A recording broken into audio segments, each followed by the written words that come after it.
தமிழக சிறைகளில் உள்ள கைதிகளுக்கு உளவியல் மற்றும் தொழில் சார்ந்த பயிற்சியை அளிக்க தமிழக அரசு முடிவு செய்துள்ளது. கைதிகளின் மறுவாழ்விற்காக இந்த திட்டம் செயல்படுத்தப்படுகிறது.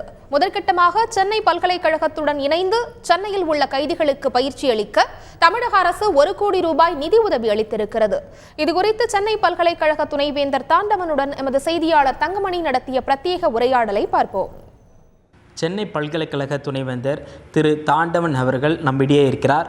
இந்த சென்னை பல்கலைக்கழகத்துக்காக புதிதாக கொண்டு வரப்பட்டிருக்கின்ற திட்டங்கள், படிப்புகள் குறித்து நம்மிடையே அவர் தகவல்களை பரிமாற இருக்கிறார். அவரிடம் பேசுவோம்.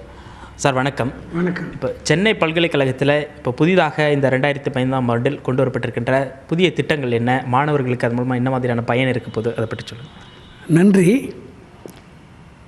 இது 158 ஆண்டு பழமையான ஒரு பல்கலைக்கழகம். பழசையும் போற்றி புதிய நவீன காலத்தையும் ஏற்ற மாதிரி இந்த மாணவர்களை கொண்டு போகிற அளவுக்கு மாநில நடுவண் அரசும் மாநில அரசும் யூஜிசி போன்ற ஃபண்டிங் ஏஜென்சியும் நிறைய சில திட்டங்கள் கொடுத்துருக்காங்க. அது மூலமாக இந்த ஆண்டு நாங்கள் தொடக்க வந்திருக்கிறது சாஃப்ட் ஸ்கில். மாணவர்களுக்கு பட்டம் வாங்கின மாணவர்கள் பேச்சு திறமையோ அல்லது எழுத்து திறமையோ அந்த மாதிரி ஒரு தலைமை பண்புகளோ கொஞ்சம் குறைஞ்சிருக்க மாதிரி ஒரு நிலைமை இருக்குது. அதெல்லாம் கொஞ்சம் அட்ஜஸ்ட் பண்ணுறதுக்காக மாணவருடைய நலனுக்காக சொல்லி soft skill, communication skill, computer knowledge, language skill அந்த மாதிரிலாம் இருக்காங்க. இப்போ யூஜிசியில் ஒரு திட்டம் கொடுத்துருக்காங்க, யூபிஇன்னு. இதில் கொஞ்சம் காசு கொடுத்துருக்காங்க. அதுக்கு உண்டான சில திட்டங்கள் தரோம். மாநில அரசு கேரிக்குலம் டெவலப்மெண்ட் சென்டர்னு ஒன்று கொடுத்துருக்காங்க. அதில் இந்த பாடத்திட்டங்கள் அத்தனையும் உலக அளவில் தரத்துக்கு மாற்றி அதில் வெப்சைட்டில் போடணுன்ற நோக்கத்தோடு தமிழக அரசு கொடுத்துருக்காங்க. இது இல்லாமல்